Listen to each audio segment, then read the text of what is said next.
morning students. Hope you all are fine at your home. So today we're going to discuss about the Mendel's law. In the yesterday's class we have seen some basic terms about the genetics. So let's get started. Okay, so Mendel has given three different laws. Number one is law of dominance. The second one is law of segregation. And number three is law of independent assortment. So these were the three different laws which were given by Mendel. Okay, so let us discuss one by one. So let's start with law of dominance. Okay, the law of dominance states that only the dominant gene express itself, okay, and the recessive gene do not express itself. So, law of dominance says that only the dominant gene is expressive over the recessive gene. Clear? So, let us take an example and get the points. So suppose Mendel have crossed the pure lines of the tall and recessive traits. For example, he has taken a character of height. Okay, so capital T stands for tall and small t stands for dwarf, that is short. Okay, and capital T represents the tall plant, and small t represents the dwarf plant. So he crossed these two plants. Okay, so what during the Punnett square, so he got okay, this is the parent generation. So gamete, he got two different gametes. Okay, each allele packed into the each gamete. So after getting the gametes, these gametes fuse with each other and produces the generation. So let's take these two gametes here and these two gametes here. So this gamete fuses with this gamete. Here this gamete fuses with this. Similarly this one with this and this one with this. So we got F1 generation. So you can see in F1 generation we got heterozygous condition like capital T and small t. So all the four is capital T and small t. So here capital T express itself, its character, and capital T stands for tallness. So here all plants will be tall. So this is the law of dominance. What does the law of dominance say? Is that the dominant gene always express itself. Clear? So this is the law of dominance. Okay, next is the law of segregation.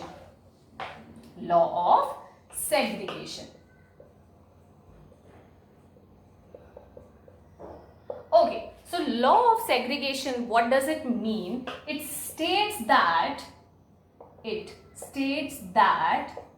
the two alleles of a gene separate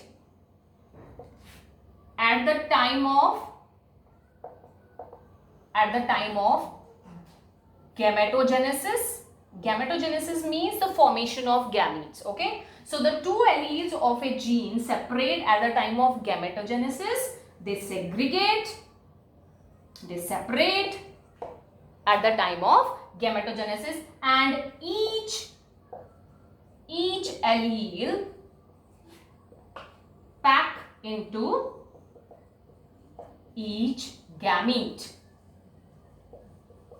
So out of two alleles, see, we have two different alleles for a particular gene. This stands for tallness. So these two alleles separate at the time of gametogenesis and they get packed separately in each gamete. Clear? So let us take the example. So when we cross pure lines of capital T with pure line of small t, we got F1 generation, all tall plants, heterozygous, all tall. Clear? So if we do selfing with the same trait, that a heterozygous condition, to get F2 generation, so we cross this tall plants, heterozygous tall plant with the same heterozygous condition. Clear? So what results we get? So these are the parents. We got 4 different gametes here. Clear? So we'll place the gametes here. 2 different gametes. So what does the result we are getting here? This capital T pairs with these 2 gametes. So we got this result. And small t again fuses with these gametes. So we got this result. Clear? So you can see here how many tall plants are there? There are 3 different tall plants are there. In this case, the pure line tall, and here the heterozygous condition. So they are also tall because dominant gene always express itself. And here you got 1 dwarf plants also. Okay? So here 3 tall and 1 dwarf. So you can see that these 2 factors, they separate at the time of gametogenesis, and each gamete have each allele. Clear? So this is the law of segregation. Next, we'll talk about the law of independent assortment. Law of independent assortment. So let us take an example, then I'll give you the definition. Okay, so what Mendel has done in this cross, he has crossed 2 different traits or 2 different characters at the same time. So what he done? He has taken the seeds, round and yellow seeds, okay, of the pea. Similarly, he crossed wrinkled with green seeds. So previously what we have done, we have considered only 1 character. We have crossed only height, isn't it? We have taken only 1 character at a time. But here what we are doing, we are taking 2 characters at the same time. So we have taken the shape of the seed, and we are taking the color of seed, isn't it? So this is the dominant character, this is the recessive character. Round, the shape of the seed is round, that's why I have represented it with the capital R. That means this is the dominant trait. Then same, the color of the seed here, yellow, which is a dominant trait for the seed. Similarly, recessive traits are wrinkled means the shape will be like this, wrinkled. Round will be pure round. And yellow color, similarly here Y represents for the green coloration. Clear? So these are the recessive trait. So Mendel have taken 2 different characters at the same time. So what does he got? See, these are the parent cell. So gametes. See, this particular R, these are the different alleles which is present in a gene. He has taken 2 different characters at the same time. So this particular R cross with this I to form the first gamete, isn't it? And this particular R again fused with this I. So again I have got this, isn't it? This R with this Y, and similarly this R again with this Y. So I have got 4 different gametes, isn't it? Similarly, in this case, this particular R fuses with this one, so I have got this one. This particular R fuses with this Y, so I have got the other gamete. And similarly, R with this Y and with this Y, so I have got 4 different gametes here also, isn't it? So if we cross them, we get F1 generation. We used to get F1 generation. So in F1 generation, if we cross with the Punnett square, let me rub this. Okay, so what were the different gametes here? All 4 were like this, and here all 4 were like this. So we'll keep the gametes here. Okay, the 4 gametes which we were getting here. So I'll keep it here, and these 4 gametes here. And this is the Punnett square we are using to get the probability. Okay, so if this RY fuses with these gametes, so what were the result we are getting? We are getting this. See, RY fuses with RY, small RY, so we used to get it. So all the boxes will have the same result if you cross with this, because they are similar, isn't it? So all the 4 boxes will have the same result, that is capital R, capital Y, small Y. Clear? So this is the F1 generation he got. So after getting the F1 generation, you know it very well.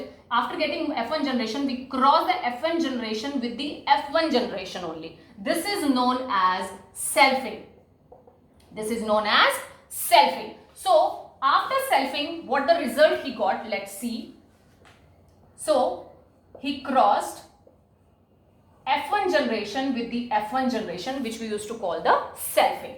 So here 4 different gametes we used to get. This capital R fuses with this I. So the first gamete is RY. This capital R with the small y. So the second gamete is this.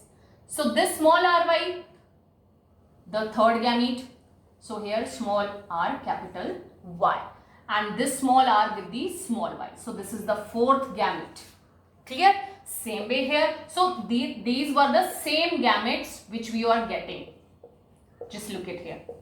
Right? These were the 4 different gametes we are getting. So we cross these gametes with each other to get F2 generation. So let's draw the Punnett square. Okay, so we'll keep these gametes here. The first gamete was this one, second were this one, third one with this, and the fourth one. So similarly here also gametes are same. So we'll keep all these gametes here also.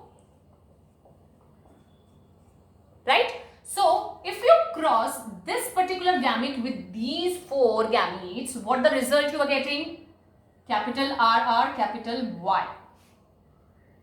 Correct?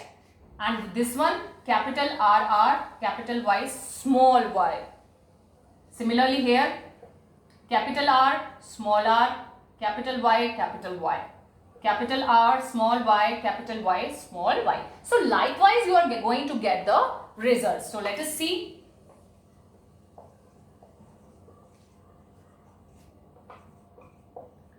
Are you getting my point, beta? So you are crossing with the different gametes. So you are crossing now this gamete with all of these. Right? Take the third one. So capital R, small r, capital Y, capital Y. Capital R, small y, capital Y, small y. Next small r, capital Y, capital Y. Small r, capital Y, small y. So now you have crossed this gamete with these 4 gametes. So this is the turn of the last gamete. So capital R, capital Y, small y. Capital R, small y, small y. Small r, capital Y, small y. And here all the rest. Clear? So you know it, where the capital letters are present, that were the dominant gene.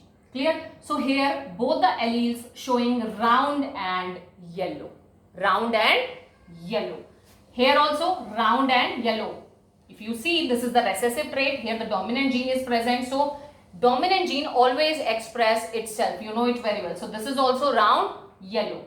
This one is round yellow. Here also round yellow. This one round yellow. This one again round yellow, and this one round yellow. Here also round yellow, and this one also round yellow. So how many round yellows you have got? 1, 2, 3, 4, 5, 6, 7, 8, 9. So you have got round yellow seeds. How many? 9. Clear? Second one, round green.